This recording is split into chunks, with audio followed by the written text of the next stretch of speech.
I'm Jill Lynn, and I will be reading from The Summer of Keeping Secrets. In the book, Marin, who is 60, is meeting her grown children, Reed, who's 33, and Slade, who is 30, to clean out the grandparents' home. Their grandmother was a near hoarder. This is in Slade's point of view.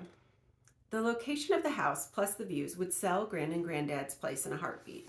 All Slade, Mom, and Reed had to do was remove every piece of nostalgia from it and then walk away.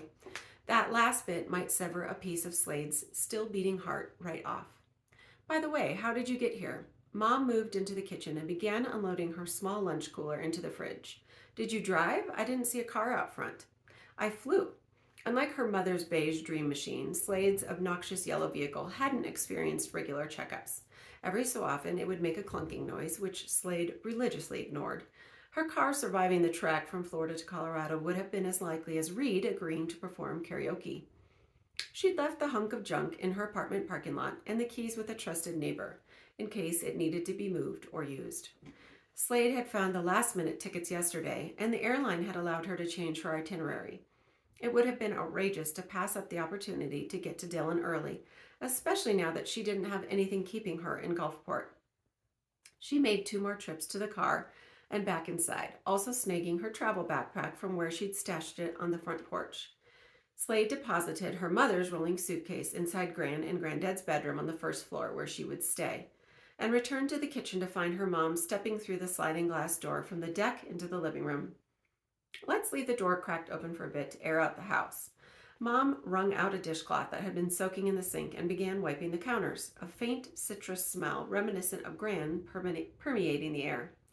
Thought you were going to take it easy. Slade added the box of supplies she was carrying to the items she'd already deposited on the table. I need to give the place at least a wipe down or we'll be sneezing with every step. How come you packed all of this? Slade nodded toward the container filled with garbage bags, paper towels, and those cardboard filed boxes that fit together like puzzles. There are plenty of places to get supplies around here. Because I had a lot at home. I don't go through things as quickly with just me around. Without Dad. The unsaid addition filled the air between them with a crackling, palpable wave of grief. Is there anything else to grab from the car? Nope, I got it all. Thanks for doing that, love. Her expression softened beyond her earlier attempt into something real, grateful. Of course. It's a good thing you're here. Was it, though? When Mom had woken her on the porch, Slade had been almost certain her mother thought the exact opposite. After a long day of travel, an early flight and a layover, plus the drive from the airport, Slade had just wanted to close her eyes. She'd opened them to find her mother's expression one of surprise, distress, and some other reaction Slade couldn't decipher. But wait, I understand that you flew into Denver, but how did you get here? Dillon was almost 2 hours from the Denver airport, which sat out in a field like the world should come to it instead of it accommodating the world. I hitched. Mom's hand froze under the stream of water where she'd been rinsing the dishcloth. Did you just say you hitchhiked?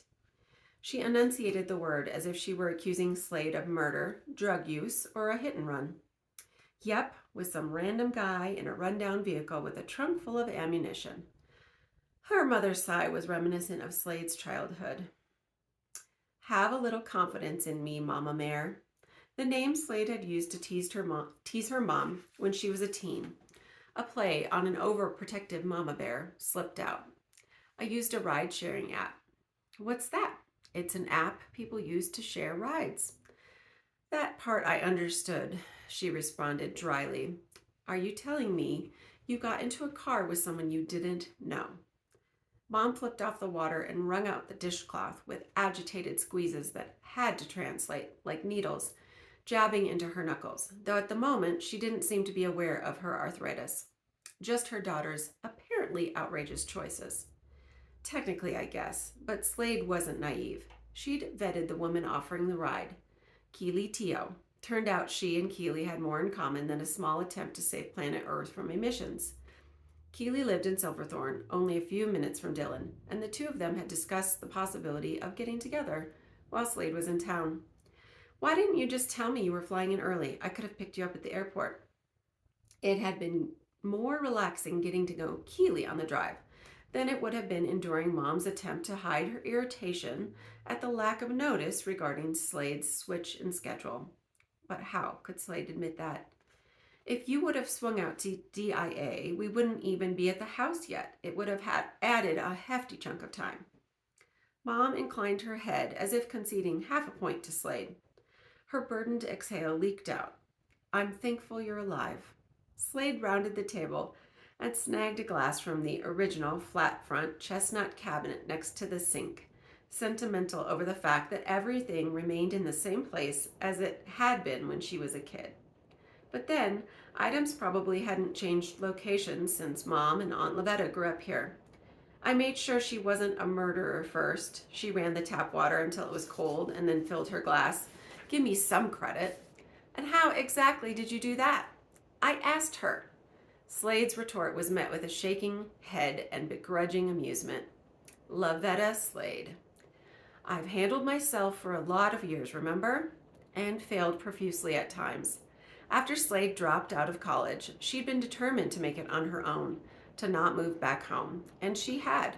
She'd filtered through numerous occupations, some she'd loved, others she would never do again. Slade had always managed to survive, though it looked nothing like the plan her mother would have crafted for her. I promise I'm not completely inept.